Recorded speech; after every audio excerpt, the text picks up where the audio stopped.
जय श्री कृष्ण बच्चों, कक्षा 3 में आपका फिर से स्वागत है।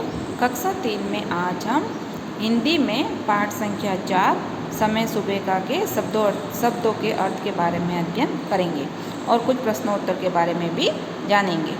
तो देखिए, शब्द और उनके अर्थ, ये शब्द है और उनके कुछ अर्थ लिखे गए हैं। तो देखिए, सबसे पहला शब्द है हमारे पास में आंगन।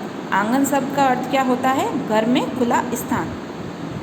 आंगन शब्द का क्या अर्थ होता है? घर में जो खुला स्थान होता है वो होता है आंगन। लाली, लाली शब्द का अर्थ क्या होता है? ललाई या लालिमा। सुबह के समय जब सूरज उगता है या शाम को जब सूर्य अस्त होता है ना, तो हमें लाल लाल आसमान दिखाई देता है ना, तो लाली का अर्थ होता है ललाई या लालिमा। उजियाली, उजियाली शब्द का अर्थ होता है रोशनी। उजियाली शब्द का अर्थ क्या होगा बच्चों? रोशनी। ओशकण, ओशकण का अर्थ होता है ओस की बूंदे। बच्चों, जब सुबह आप सर्दी के समय में या बारिश के समय में जब आप सुबह उठते हो, तो सुबह उठते हो जब बिना बारिश के भी घास फूस पे, गाड़ी पे ओस की बूंदें हमें दिखाई देती है, तो वो होती हैं जो छोटी छोटी पानी की बूंदें दिखाई देती है बिना बारिश के, वो क्या होती है? ओस कण, है ना, ओस की बूंदें।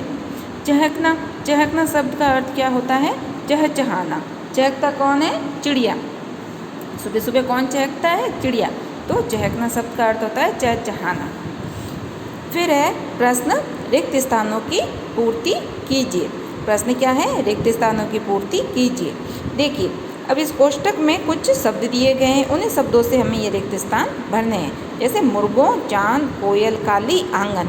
तो ये कविता की लाइनें ली गई हैं और इन्हें खाली जगह से भरनी है। तो देखिए, बाग बगीचा महका, कौन? आंगन महका। तो ये ऊपर कोष्टक में दिया हुआ है, तो आंगन महका, बाग बगीचा आंगन महका।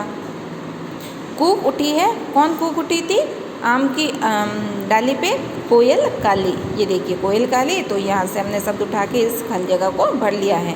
तो कूक उठी है कोयल काली। फीका पड़ा खाली जगह का मुखड़ा, चांद का मुखड़ा, है ना। फीका किसका मुखड़ा पड़ा था? सूरज की रोशनी से चांद का मुखड़ा फीका पड़ा था, तो हम रिक्त स्थान में भर देंगे चांद। फिर है मुर्गों ने उठ बांग लगाई। तो हमने रिक्त स्थान में क्या भरा है? मुर्गों। किसने बांग लगाई थी? मुर्गों ने। तो मुर्गों ने उठ बांग लगाई। फिर अगला प्रश्न है बच्चों, कौन कैसी बोली बोलता है? मिलान कीजिए। अगला प्रश्न है मिलान करने वाला। पक्षियों की आवाज़ को आपस में मिलान करना है कि कौन कैसी बोली बोलता है। तो देखिए, सबसे पहले है मुर्गा, कोयल, चिड़िया, भौरा, कौवा और तोता। तो इनकी बोलियाँ लिखी भी आगे, तो इनकी बोलियाँ उल्टी सीधी लिखी भी है, तो हमें मिलान करना है। मुर्गा कैसे बोलता है? कुकड़ू को। मुर्गा कैसे बोलता है? कुकड़ू को। तो ये मुर्गे की आवाज़ से मिलान कर दिया। अब कोयल, कोयल की आवाज़ कैसी होती है? कुहू कुहू। कैसी होती है? कुहू कुहू।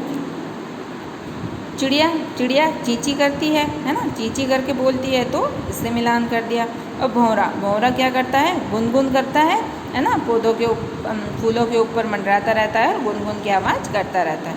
कौवा काँव काँव करता रहता है ना, तो कौवे की आवाज़ कैसी होती है? काँव काँव। तोता टी टी करता है। ठीक है, तो ये हमने पक्षियों की आवाज़ से मिलान कर लिया। फिर अगला प्रश्न है बच्चों हमारा, पाठ में आए फूल को पुष्प, कुसुम, सुमन आदि अनेक नामों से जाना जाता है।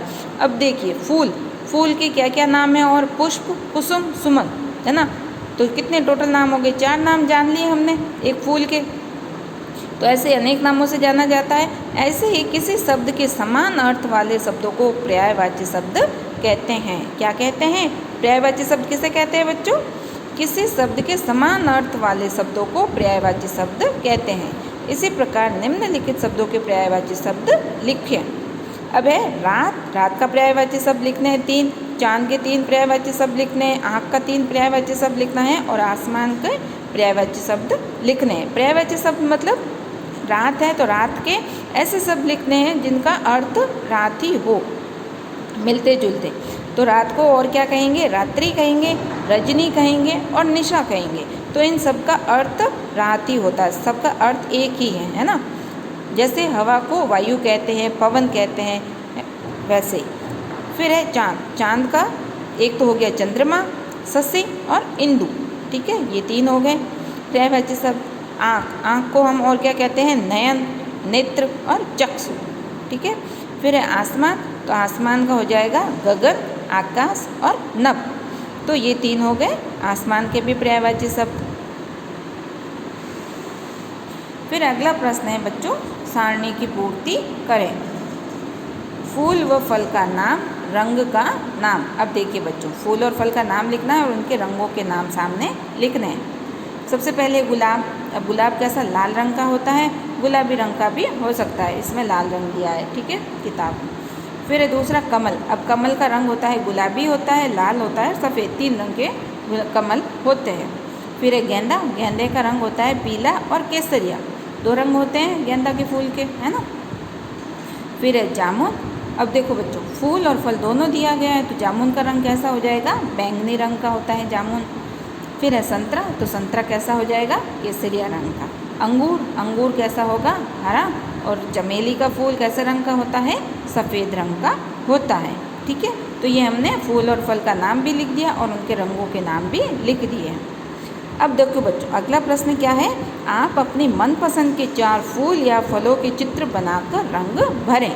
अब जैसे आम का चित्र है ना, इसमें आपको रंग भरना है, आपकी जो इच्छा हो। ये 4 बॉक्स दिए गए हैं, आप कॉपी में बनाइएगा और इन 4 में आपको अगर 4 फूल पसंद है, आते हैं बनाने अच्छे से, तो 4 फूल बना के रंग भर दीजिएगा।